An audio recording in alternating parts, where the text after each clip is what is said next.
கிராமம். பச்சை வயல்கள், சின்ன வீடுகள், மனிதர்களின் முகங்களில் நிம்மதி. அந்த கிராமத்தில் ஆதவன் என்ற ஒரு சிறுவன் வாழ்ந்து வந்தான்.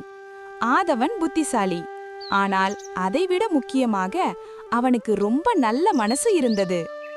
ஆதவன் தினமும் பள்ளிக்கு போகும் வழியில் ரோட்டோரத்தில் உட்கார்ந்திருக்கும் ஒரு வயதான தாத்தாவை பார்த்தான்.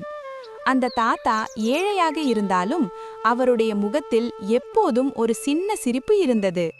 ஒரு நாள் ஆதவன் தைரியமாக கேட்டான், தாத்தா, நீங்க தினமும் இங்கேயே இருக்கிறீங்களே, உங்களுக்கு யாரும் இல்லையா? தாத்தா சொன்னார், இருக்காங்க கண்ணா, ஆனா எல்லோரும் தங்கள் வாழ்க்கையில பிஸி. அந்த வார்த்தைகள் ஆதவனின் மனசை தொட்டது.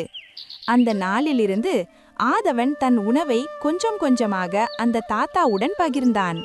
சில நாட்கள் உணவு இல்லை என்றாலும் ஒரு சிரிப்பையாவது அவனிடம் கொடுத்துவிட்டு போனான். ஒரு நாள் மழைக்காலம் ஆரம்பித்தது.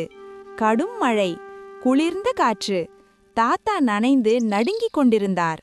இதை கண்ட ஆதவன் வீட்டுக்கு போய் ஒரு பழைய குடை, ஒரு போர்வை எடுத்து வந்து தாத்தாவிடம் கொடுத்தான்.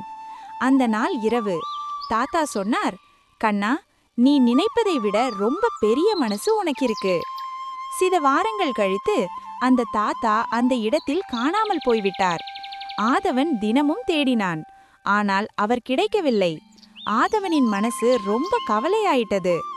ஒரு நாள் பள்ளியில் ஒரு அறிவிப்பு வந்தது.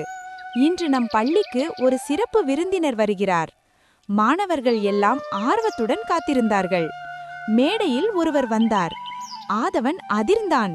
அவர் அந்த தாத்தா. ஆனால் இப்போது சுத்தமான உடை, மரியாதையான தோற்றம். அவர் பேச ஆரம்பித்தார். நான் ஒரு பணக்கார தொழிலதிபர்.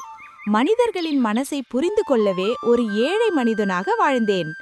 பல பேர் என்னை புறக்கணித்தார்கள்.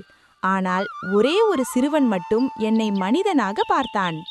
அவர் ஆதவனை அருகே அழைத்தார். இவன்தான் உண்மையான செல்வம் என்னன்னு எனக்கு காட்டினான். அந்த நாள் ஆதவன் பெரிய பரிசு பெற்றான். ஆனால் அதைவிட பெரியது, அவனுடைய நல்ல மனசு எல்லோருக்கும் ஒரு எடுத்துக்காட்டாக மாறியது.